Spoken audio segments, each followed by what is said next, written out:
সুন্দর ভাজা ভাজা হয়ে গেছে। হ্যালো ভিউয়ার্স, আসসালামু আলাইকুম। আবারও হাজির হলাম নতুন একটা ব্লগ ভিডিও নিয়ে। সবাই কেমন আছেন? আজকে আমার হাজব্যান্ড রাত্রে 7টা বাজে ছোটো মাছ কিনে নিয়ে আসছে। তো এই মাছগুলো হচ্ছে আমি কেটে বেছে ধুয়ে ভাজা শুরু করলাম মশলা মাখিয়ে।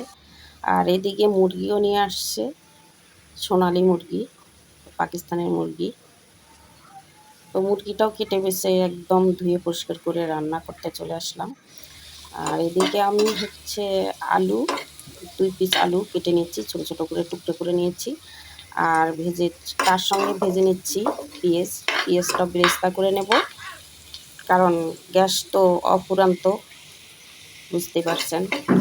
তো আবার পেঁয়াজ বেরেস্তা করব, আবার আলু বেরেস্তা করব, তা তো হয় না, একসঙ্গে করলাম। আর এদিকে আমি কড়াইতে দিয়ে দিলাম গরম মশলা, পেঁয়াজ আর গরম মশলা একসঙ্গে ভেজে নিচ্ছি। গরম মশলা সুন্দর একটা স্মেল এসেছে। কিন্তু পেঁয়াজটা ভাজা হয়ে গেছে, দিয়ে দিচ্ছি বাটা মশলা, জিরা, রসুন আর আদা বাটা দিয়ে দিচ্ছি। মুরগিটা ছিপি আমি অনেক দিয়েছি, চাইতে ভালো করে দেখে নিতে পারেন। তো মশলাগুলো আমি কষিয়ে নিচ্ছি, তারপরে দিচ্ছি হলুদ গুঁড়ো, মরিচ গুঁড়ো দিয়ে কষিয়ে নিচ্ছি। আবার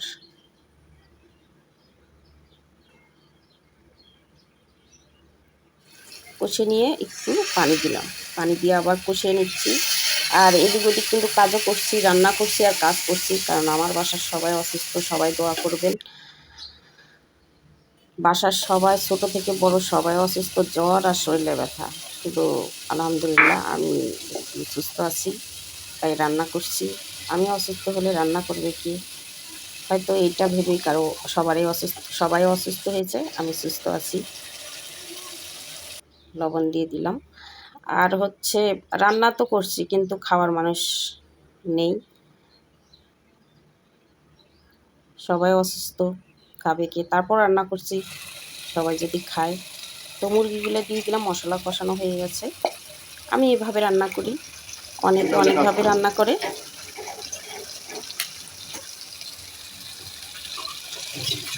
পুরা মুরগিটা কেটে নিয়েছি, 1 কেজির উপরে মুরগি। একদম পা, গিলা, কলিজা, গলা, পাখনা কোনো কিছুই বাদ দিইনি, সম্পূর্ণ মুরগি রান্না করছি। কারণ আমারও ভালো লাগে না, অসুস্থ বাসার সবাই, আমারও রান্না করতে ইচ্ছে করে না।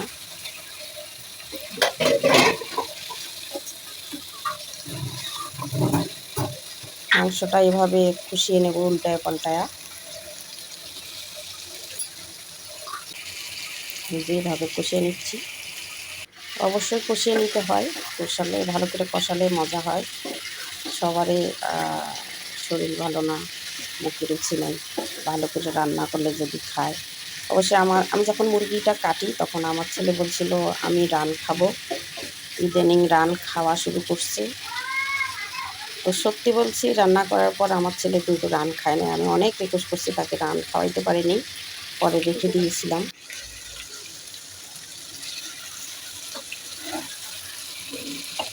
এই যে তেল উঠে আসছে, তেল উঠে আসলে আমার কাছে মনে হয় কষানো হয়ে গেছে।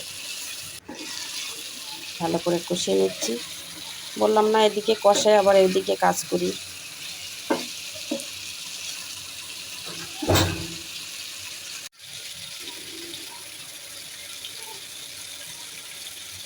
সুন্দর ভাজা ভাজা হয়ে গেছে,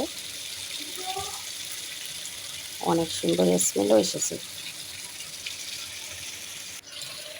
এখন দিয়ে দেবো ওই ভাজা আলু ও পেঁয়াজ বেরেস্তাগুলো ঢেলে দিচ্ছি। এটা দিলে কিন্তু অন্যরকম একটা টেস্ট লাগে আমার কাছে, একদম অন্যরকম, মানে টেস্টটা আরও বাড়ে, খুবই স্বাদ হয়। আর একটু নেড়ে চেড়ে পানি দিয়ে দেব।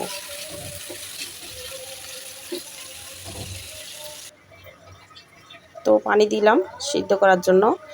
আর এদিকে আমি আবার পটল ভাজবো। পটলের মধ্যে লবণ, হলুদ, মরিচ গুঁড়ো দিয়ে আমি 5 মিনিট মাখিয়ে রেখেছি। এই পটলটা এখন ভেজে নেব। আমি কিন্তু ওপরের ছালটা ছিলে নেই, শুধু যে সবুজ রঙটা যে ওটা খেকড়িয়ে নিয়েছি, খেকড়ানো বা ছিলা বলে, যাই হোক যেটাই বলে, তো ওভাবে আমি ছিলে নিয়েছি। উপরের সবুজ রঙটা, সবুজ যে রং থাকে ওটা উঠে গেছে। আর আমি এভাবেই পটল ভাজি। আমার ছেলে তো পটল ভাজা হলে আর কিছুই লাগে না, সে এমনিতেই খেয়ে ফেলে পটল ভাজা। আমার বাসায় পটল ভাজা সবারই পছন্দ। একটু পেঁয়াজ দিয়েছি আর কাঁচামরিচ দিয়েছি। ভাজা প্রায় হয়ে গেছে। আর এইদিকে আমি একটু ভর্তা করব। ভর্তার জন্য হচ্ছে মরিচ, শুকনো মরিচ ভেজে নিয়েছি, পেঁয়াজ আর রসুন তেলে ভেজে নিয়েছি।